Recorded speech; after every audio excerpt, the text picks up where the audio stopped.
The signal came from the edge of nowhere, a dying whisper from a star system the Zephyrians had never bothered to visit.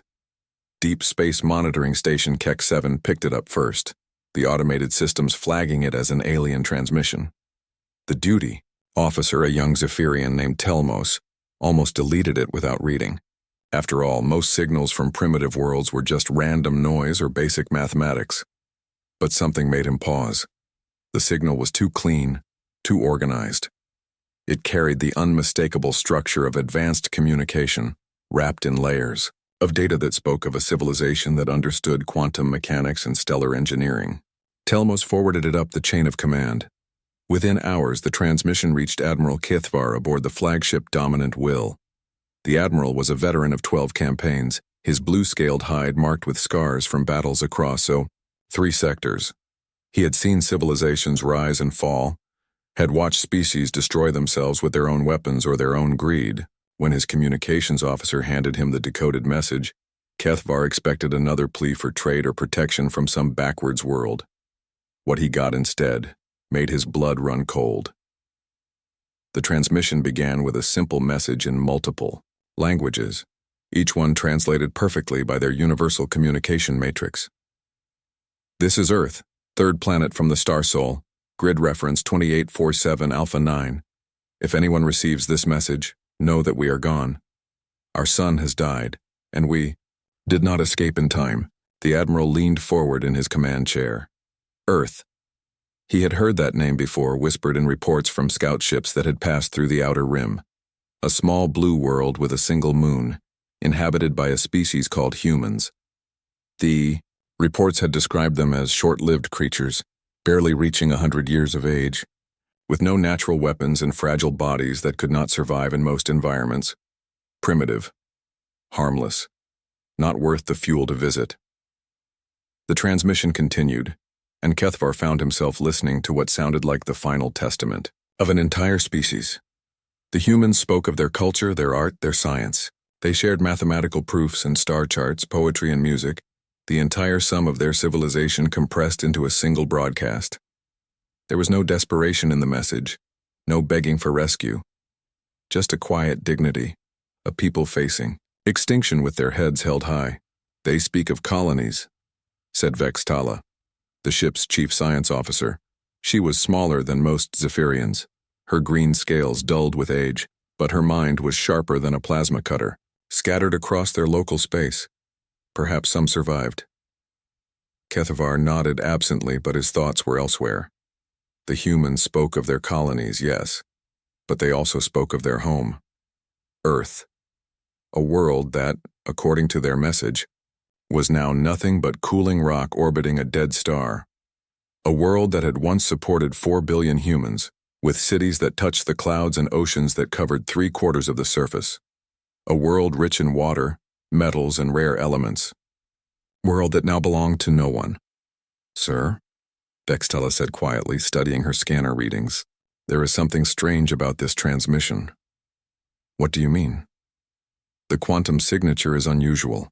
The data is layered in ways that should not be possible with their level of technology. According to our files, humans barely achieved faster-than-light communication 50 years ago. But this signal shows understanding of 11-dimensional quantum mechanics. Kethvar waved a dismissive hand. Perhaps they learned quickly when they realized their sun was dying. Fear makes even primitive species clever. But Vextala did not look convinced. She continued to study the transmission, her fingers dancing over the controls as she peeled back layer after layer of data. The more she found, the more confused she became. Hidden in the quantum foam of the signal were equations that took her breath away, theoretical frameworks that the Zephyrian Science Council had only begun to explore, mathematical proofs that solved problems her people had been working on for centuries. Admiral, she said slowly, I believe we should investigate this Sol system. Kethvar smiled, showing rows of sharp teeth. He had been thinking the same thing. Yes, we should pay our respects to the humans. It is the least we can do for a fallen civilization. Of course, respect was not what the Admiral had in mind. The Sol system, if the human reports were accurate, contained not just Earth but 7 other planets, dozens of moons, and an asteroid belt rich with precious metals, resources that had belonged to a species too primitive to properly exploit them, and now belonged to whoever was strong enough to claim them. The Zephyrian Confederacy had built its power on exactly such opportunities. They were not conquerors in the traditional sense. They did not invade worlds or enslave populations. They simply waited for civilizations to destroy themselves, then moved in to claim what was left. It was efficient, profitable, and morally defensible. After all, they were not taking anything from the living. Within a day, Admiral Kethvar had assembled a fleet. 3 heavy cruisers, a dozen support ships, and enough firepower to claim the Sol system against any resistance. Not that he expected any. According to the transmission, the humans were gone. Dead. Nothing left but empty cities and cooling metal. As the fleet prepared to jump to faster-than-light speed, Vextala approached the Admiral one final time. "Sir, I have finished analyzing the transmission. There are elements of it that I cannot explain. Quantum-entangled data packets that should not exist. Encryption methods that are beyond our current understanding. Perhaps we should proceed with caution." Admiral Kethvar looked at the star charts showing the route to Sol. 3 days of travel to claim an entire solar system. 3 days to add the resources of 8 planets to the Confederacy's growing empire. 3 days to investigate technology that might advance their own science by decades. "Chief Science Officer," he said formally, "your concerns are noted. However, the opportunity before us is too valuable to ignore. We will proceed as planned." As the Zephyrian fleet jumped into hyperspace, heading for the Sol system and what they believed would be easy salvage, Vextala remained at her station, studying the human transmission. Something about it bothered her, something she could not quite identify. The mathematics were too advanced, the quantum signatures too sophisticated, the encryption too perfect. It was almost as if the entire message had been designed not just to inform, but to attract, as if someone had crafted the perfect bait for scavenger species looking for easy prey. But that was impossible. The humans were dead, their world was lifeless, and their civilization was nothing but cooling debris orbiting a dying star. The transmission had told them so, had it not? 3 days of faster-than-light travel passed without incident. Admiral Kethvar spent the time planning the salvage operation, dividing his fleet into teams that would strip mine the asteroid belt, harvest the gas giants, and explore the inner planets for useful technology. The humans had mentioned advanced cities and orbital stations in their final message. Even if the inhabitants were dead, their buildings and machines might contain valuable secrets. Vextala spent the 3 days running calculations and reanalyzing the human transmission. The more she studied it, the more impossible it seemed. The quantum signatures were too clean, the mathematical proofs too elegant, the encryption too perfect. Everything about the message suggested a level of technology that should have taken the humans thousands of years to develop, not the few centuries they had been spacefaring. But every time she brought her concerns to Admiral Kethvar, he dismissed them with the same explanation. Fear and desperation made species learn quickly. The humans had known their sun was dying and had pushed their science to its limits in a final attempt to save themselves. That they had failed only proved they were still primitive, no matter how clever their last transmission might have been. When the fleet dropped out of hyperspace at the edge of the Sol system, Admiral Kethvar was already planning his victory speech to the Confederacy Council. He would return with the coordinates of an entire system rich in resources, plus whatever technology could be salvaged from human civilization. It would cement his reputation and ensure his promotion to fleet commander. Then the scanner reports started coming in, and Admiral Kethvar's confident smile began to fade. "Sir," said Communications Officer Ralketh, his voice tight with confusion. "I am detecting active signals from the 3rd planet. Multiple signals. Very strong signals." "That is impossible," Admiral Kethvar said sharply. "The humans said their world was dead." "Yes, sir. But I am reading power signatures consistent with a Class 5 civilization. Fusion reactors, antimatter containment, quantum communication arrays. The planet is very much alive." Admiral Kethvar stared at the main screen as it displayed a long-range scan of the inner system. The third planet glowed with the heat signatures of massive cities. Orbital stations dotted the space around it, their metal hulls reflecting the light of the yellow star. Ships moved between the stations and the planet's surface, following orderly traffic patterns that spoke of a thriving, organized society. Perhaps, said Vextala quietly, the transmission was old. Perhaps it was sent from another timeline or another dimension.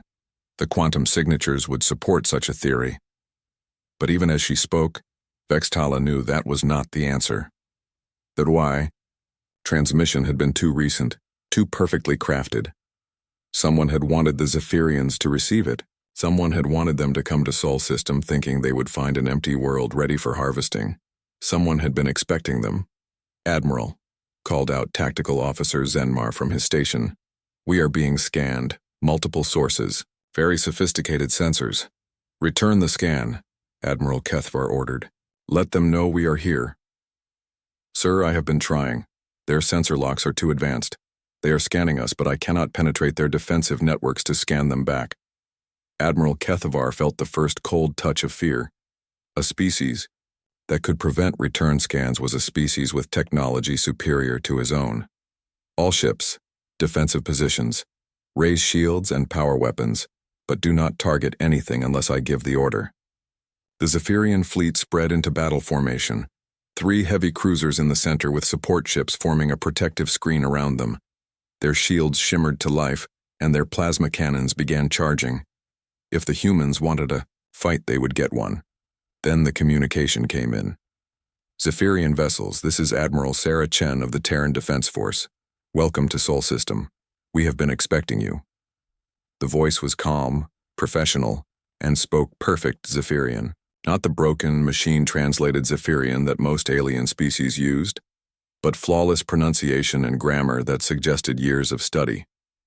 Admiral Kethvar found himself staring at the main screen as a human face appeared on it.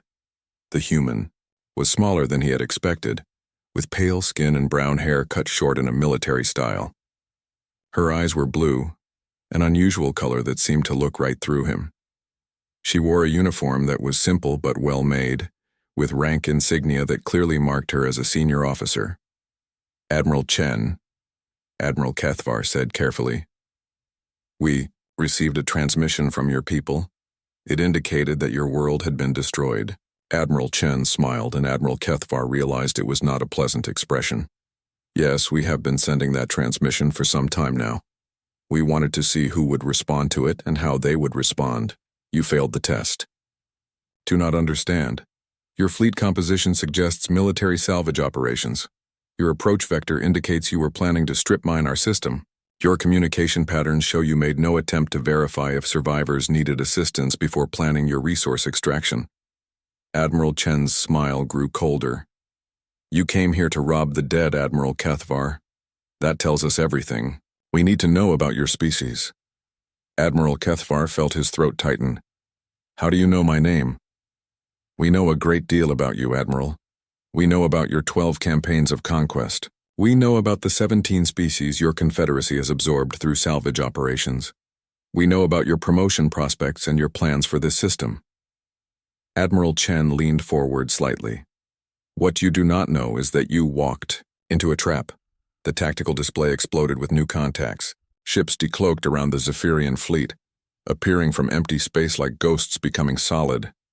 Dozens of them. Sleek vessels with hull designs that seemed to bend light around them. They had been there all along, invisible and waiting. Admiral Kethvar realized with growing horror that his fleet was completely surrounded. The human ships outnumbered his forces 3-1, and their technology was clearly superior. How had they gotten so close without being detected? How had they managed to cloak so many vessels so perfectly? Admiral Chen, he said, trying to keep his voice steady. We came here in peace. We believed your people were dead. We meant no harm. Of course you did not, Admiral Chen replied. You never do. The Confederacy always waits for species to die before moving in. Very efficient. Very clean, very cowardly. Admiral Kethvar's hands gripped the arms of his command chair. What do you want? What I want, Admiral, is for you to listen very carefully to what I am about to tell you. because what happens next will depend entirely on how well you pay attention. The human ships held their positions, weapons powered but not yet locked onto targets. It was a demonstration of restraint that somehow made them seem more dangerous, not less. A species confident enough to surround an enemy fleet without immediately opening fire was a species that knew exactly how powerful they were. "Speak," Admiral Kethavar said.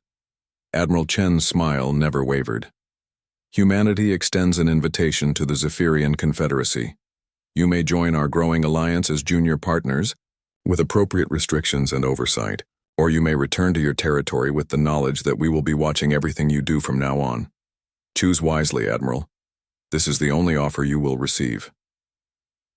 Admiral Kethavar stared at the human face on his screen and realized that everything he thought he knew about the galaxy had just changed. The humans were not dead, they were not primitive, and they had been planning this moment for a very long time. The trap had been set, the bait taken, and now it was time to see if the Zephyrian Confederacy was wise enough to accept defeat gracefully. Admiral Kethavar sat in silence for several long minutes, his mind racing through possible responses. Around his flagship, human vessels maintained their positions with mechanical precision. No movement, no communication, just the quiet threat of overwhelming firepower held in check by discipline and patience. "Admiral Chen," he said finally, "I believe there has been a misunderstanding. We came here to offer assistance to any survivors. When we received your transmission about the destruction of Earth, we immediately organized a rescue mission." The human admiral's expression did not change. 37% of your fleet consists of mining vessels and resource extractors. 14% are salvage ships designed to strip technology from dead civilizations. The remaining 49% are military vessels positioned to secure territory, not conduct search and rescue operations. She paused. "Would you like me to continue analyzing your fleet composition, Admiral Kethavar?" Vexatala turned to stare at her commander. How could the humans know so much about their ships? The Zephyrian Confederacy kept detailed military information, classified at the highest levels. Yet this human spoke as if she had complete access to their naval databases. "You are well informed," Admiral Kethavar admitted. "Perhaps we could discuss this situation in person.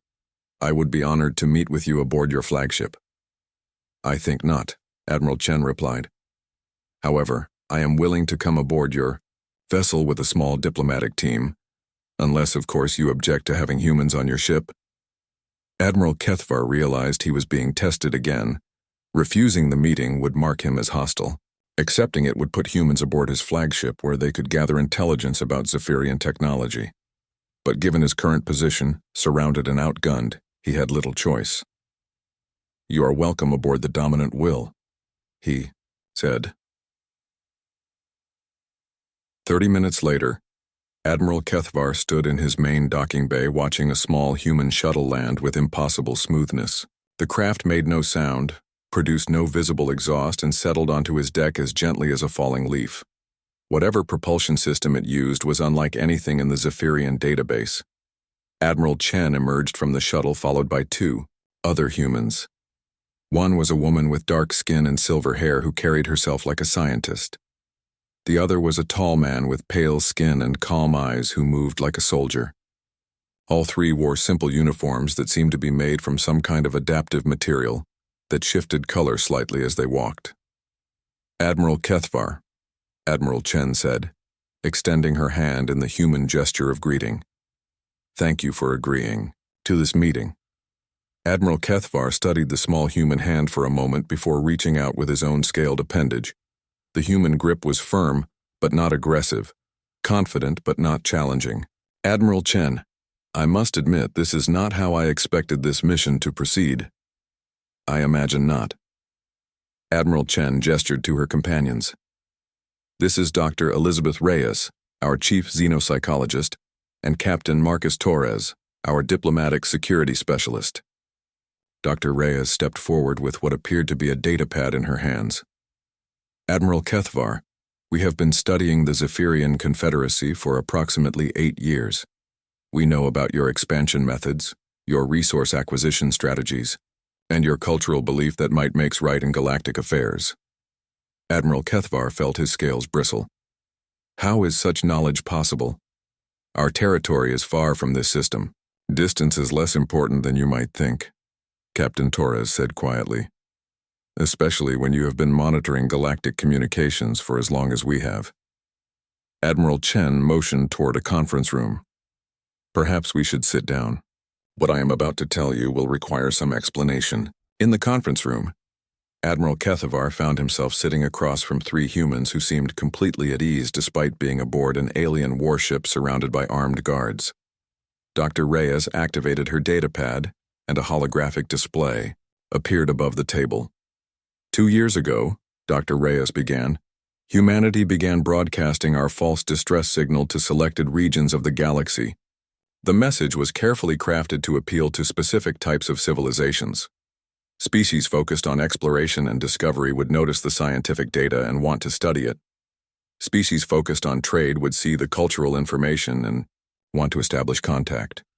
Species focused on conquest and exploitation would see a dead world full of resources and come to claim them.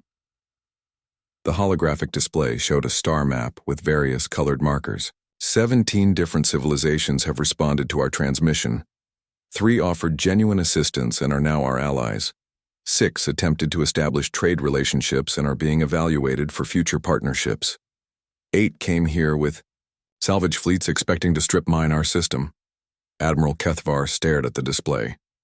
You have been testing us. We have been protecting ourselves, Admiral Chen corrected. Humanity learned long ago that first impressions matter in galactic relations. We needed to know who our neighbors were before revealing ourselves. We needed to know who would try to help us and who would try to exploit us. The transmission, Vexitala said suddenly from behind Admiral Kethvar. The quantum signatures, the advanced mathematics. They were not desperate attempts by a dying civilization. They were bait. Dr. Reyes nodded approvingly. Very good, Chief Science Officer Vexitala. Yes, we embedded advanced theoretical frameworks in the transmission. Any species capable of detecting them would realize the message was far too sophisticated for a supposedly primitive civilization. Unfortunately, most species who came here seeking easy salvage never bothered to analyze the data carefully enough to notice. Admiral Kethvar felt a cold certainty settling in his stomach. What happens to the species who fail your test? That depends, Captain Torres said, on how they respond to learning the truth. Admiral Chen leaned forward. The 8 civilizations who came here as scavengers were given the same choice I am offering you now. Join our alliance under terms that prevent further predatory expansion, or return home knowing that humanity will be monitoring your activities. 7 chose to join us. 1 chose to reject our offer. What happened to them? They discovered that human patience has limits, Admiral Chen said simply. The Kethmori Empire attempted to raid 3 of our new allied systems after leaving Sol. They learned that our defensive capabilities extend well beyond this star system. The holographic display changed to show battle footage. Admiral Kethvar watched in growing horror as human ships systematically dismantled a fleet twice the size of his own. The enemy vessels seemed to simply shut down one by one, their weapons going offline, their engines failing, their shields collapsing. Not destroyed, but disabled so completely they were left helpless in space. How? He whispered. Humanity's greatest advantage, Dr. Reyes said, is not our technology. It is our willingness to think differently than other species. While the galaxy spent thousands of years perfecting plasma weapons and energy shields, we explored alternatives, quantum interference patterns, dimensional phase shifting, temporal flux manipulation, technologies that other species considered impossible because they violate traditional physics. Which, Captain Torres added, is exactly why they work so well against enemies who rely on traditional physics. Admiral Chen stood up. The choice is yours, Admiral Kethvar. The Zephyrian Confederacy can continue its expansion through peaceful trade and voluntary association, under human oversight, as part of our growing alliance. Or you can reject our offer and discover what happens to predatory civilizations in a galaxy where humanity is watching. Admiral Kethvar looked around the conference room at the three humans who had just casually revealed that they had outmaneuvered, outplanned, and outgunned his entire civilization. They were offering partnership, but the terms were clear. Submit or face consequences that would make the Kethmori Empire's fate look merciful. You planned all of this, he said slowly. The transmission, the trap, this meeting, everything. Planning is what humans do best, Admiral Chen replied. We are very good at thinking several moves ahead. Admiral Kethvar realized that his species had been playing checkers while humanity had been playing chess, and the game was already over. Admiral Kethvar stood at the conference room window, looking out at the human ships that surrounded his fleet. From this distance, they looked almost peaceful, their sleek hulls reflecting the light of Sol's yellow star. But he now knew that each vessel carried weapons and technology that could disable his entire fleet without breaking a sweat. I need proof, he said finally, turning back to face the three humans. My government will never accept these terms based on words alone. They will want to see evidence of your capabilities. Admiral Chen exchanged glances with her companions. What kind of proof would satisfy the Zephyrian Confederacy? A demonstration. Show me what your ships can do against ours in controlled combat. If your technology is truly as advanced as you claim, you should have no trouble proving it. Dr. Reyes frowned.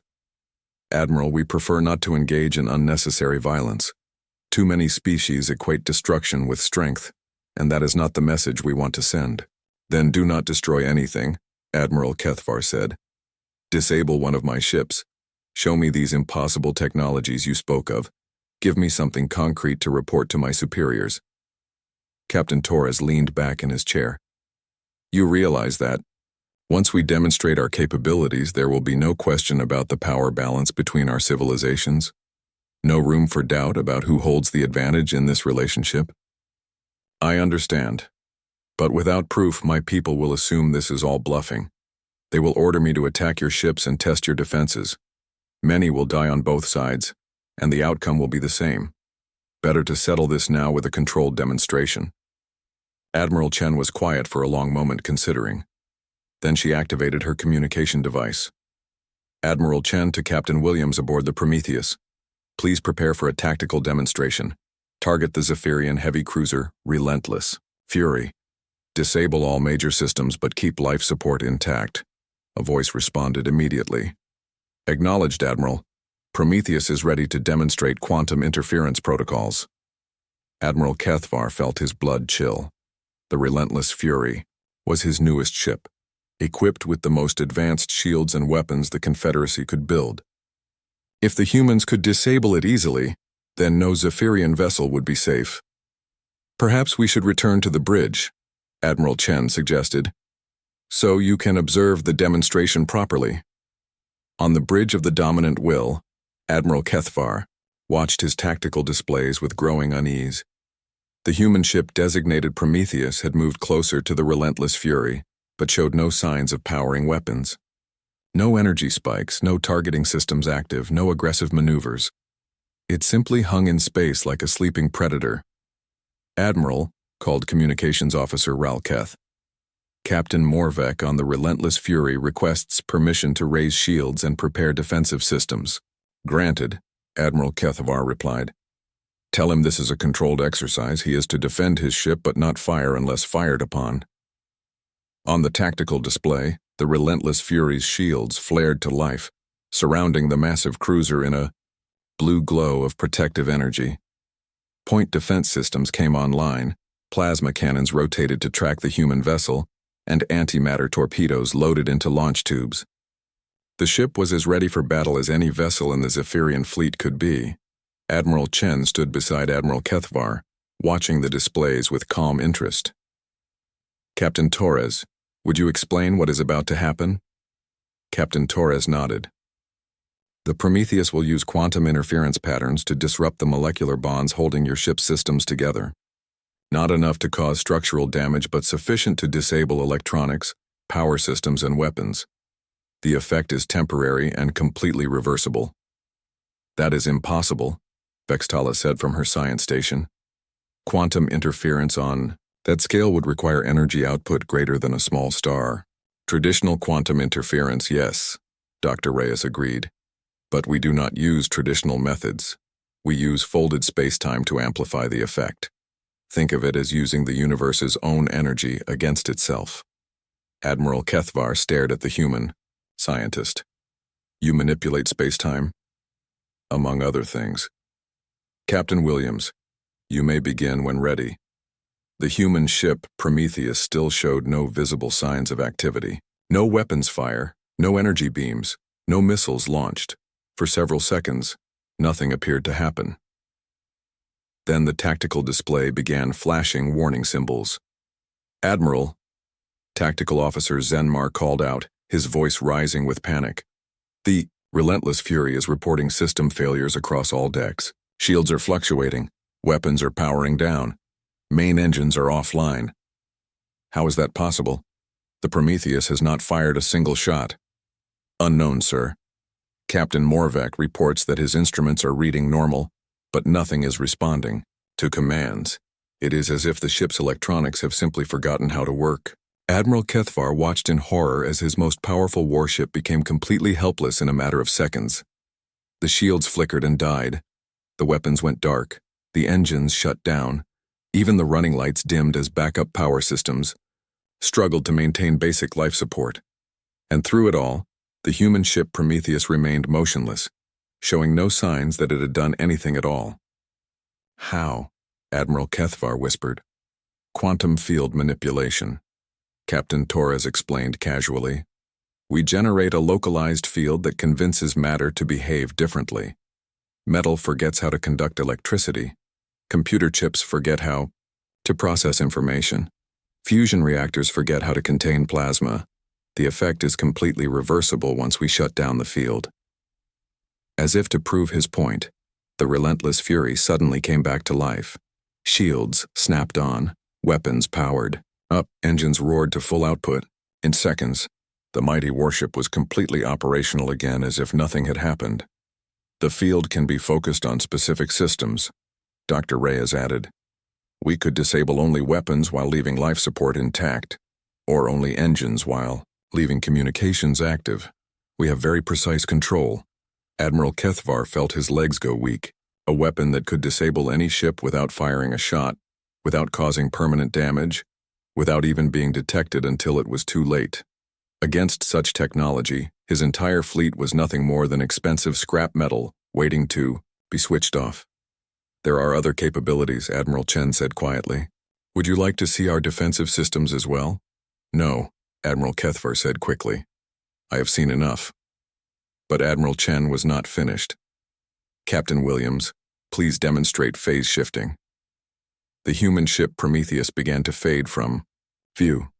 Not cloaking, not hiding behind stealth technology, but actually becoming transparent. Admiral Kethvar could see space through the ship's hull as if it were made of glass.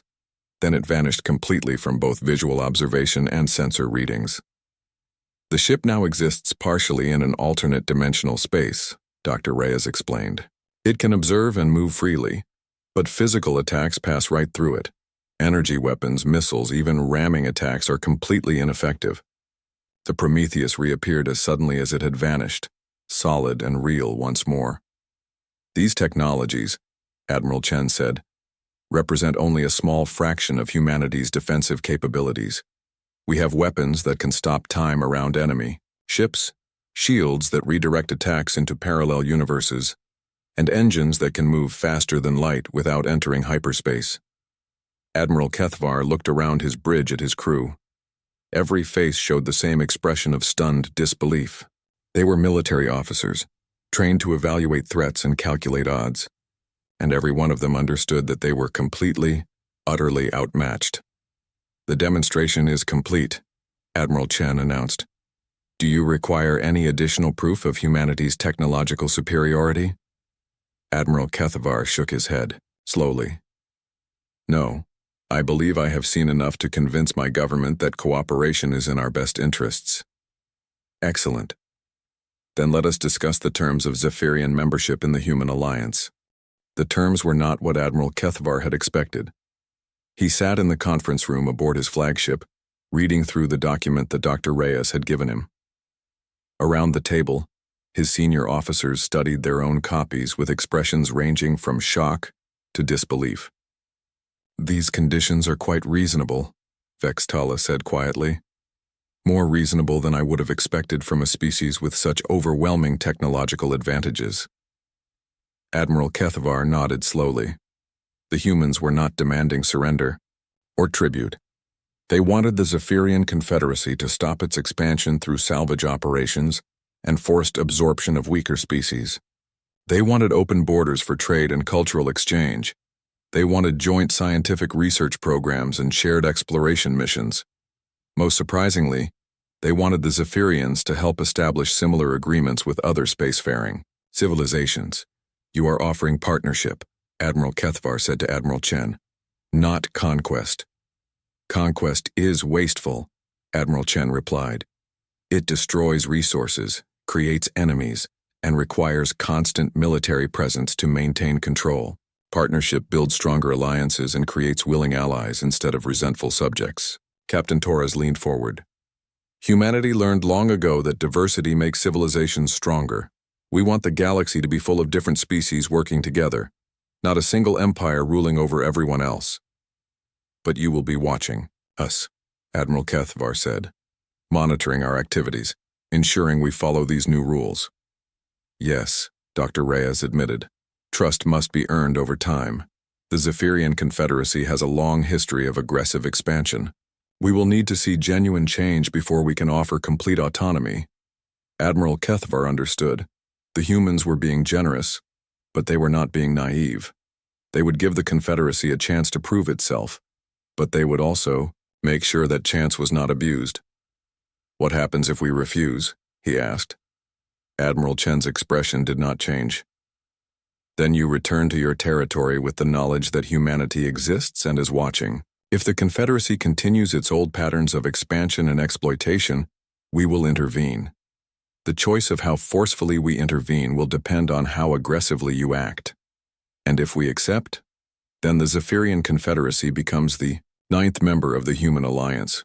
You gain access to our technology, our trade networks, and our protection. Your ships will carry human transponder codes that mark you as allies to any species that encounters you." Vextala looked up from her document. "Admiral Chen, may I ask about the other species who joined your alliance? What benefits have they received?" Dr. Reyes activated her datapad again, displaying information about the alliance members. The Kepler Republic gained defensive technology that allowed them to repel an invasion by the hegemony of worlds. The Altair Federation received medical advances that extended their average lifespan by 40%. The Meridian Collective was given farming techniques that tripled their food production and ended decades of famine. Each species received assistance tailored to their greatest needs, Captain Torres added. Humanity believes that strong allies are more valuable than weak subjects. Admiral Kethavar studied the faces of his officers. He could see the same thought in all their minds. The humans were offering everything the Confederacy had tried to gain through conquest, but they were offering it freely to those willing to abandon aggression. "I must contact my government," Admiral Kethavar said finally. "This decision is too important for me to make alone." "Of course," Admiral Chen agreed. "However, I should mention that we will be monitoring your communications. If the Confederacy attempts to use the information you have gathered here to plan an attack on human territory or our allies, we will consider that an act of war." Admiral Kethavar nodded. He had expected as much. The humans had revealed their existence and capabilities, but they were not foolish enough to trust completely. The communication to Confederacy headquarters took 3 hours to establish through hyperspace relays. Admiral Kethavar found himself speaking to the High Council, 12 of the most powerful Zephyrians in the galaxy, their scaled faces glowing on his main screen. Councillor Vexhan, the eldest member of the council, spoke first. "Admiral Kethavar, your report is difficult to believe. Are you certain these humans possess the capabilities you describe?" "I have seen their demonstrations with my own eyes, Councillor. They disabled the relentless fury without firing a shot. They made ships disappear from sensors and visual observation. Their technology is beyond anything in our databases, and they offer alliance rather than demanding submission?" "Yes, Councillor. But the terms require us to abandon salvage operations and expansionist policies. We would have to earn our territory through trade and negotiation, rather than taking it from weaker species. The High Council argued among themselves for nearly an hour. Some members wanted to reject the human offer and prepare for war. Others wanted to accept immediately. A few suggested trying to steal human technology through espionage or betrayal. Finally, Councillor Vexhan called for order. Admiral Kethavar, in your professional opinion, what would happen if we chose to fight? These humans? Admiral Kethavar thought of the Prometheus making his ship vanish, of weapons that manipulated the laws of physics themselves, of technology that seemed more like magic than science. We would lose, Counselor. Quickly and completely. They could disable our entire fleet without destroying a single ship, leaving us helpless in space. And if we accept their terms, then we become part of something larger than ourselves. We gain allies, technology, and protection. But we also give up the right to expand through conquest. The vote was closer than Admiral Kethavar had expected. 7 councillors voted to accept the human alliance. 5 voted to reject it and prepare for eventual conflict. In the end, wisdom barely overcame pride. Admiral Kethavar, Councillor Vexhan announced, you are authorized to accept the human offer on behalf of the Zephyrian Confederacy. We will honor the terms of alliance and work to earn their trust. Admiral Kethavar felt a weight lift from his shoulders. Understood, Counselor. I will inform Admiral Chen immediately. When he delivered the news to the human admiral, she smiled with what appeared to be genuine pleasure. Welcome to the alliance, Admiral Kethavar. I think you will find this partnership beneficial for both our species. As the human ships prepared to escort the Zephyrian fleet back to their territory to begin the integration process, Admiral Kethavar stood on his bridge looking out at Earth. The blue world hung in space like a jewel, beautiful and peaceful, giving no sign of the incredible power that resided there. Admiral, Vexitala said quietly, I have been thinking about the original transmission, the one that brought us here. What about it?